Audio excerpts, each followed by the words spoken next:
Tandaan mo to, sa oras na nahihirapan ka, sa oras na marami kang problema, tas walang tumatawag sa'yo, walang tumatawag o wala ka natanggap na tawag galing sa mga tao na akala mo tutulungan ka, na akala mo nandyan sa'yo sa panahon na nahihirapan ka.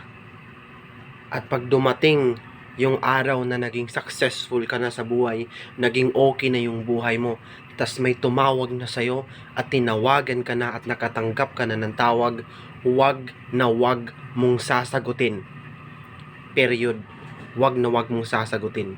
Dahil yung mga tao na akala mo na kakampay mo at yun yung tutulong sa'yo nung panahon na nahihirapan ka, hindi.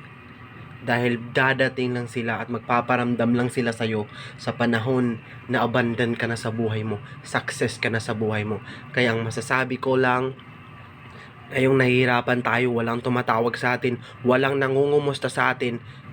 At pag dumating yung araw na maging successful tayo sa buhay, magiging okay yung buhay natin, tas tatawag yung mga tao na yun na akala natin sila yung magiging kakampi natin, wag na wag nating sasagutin.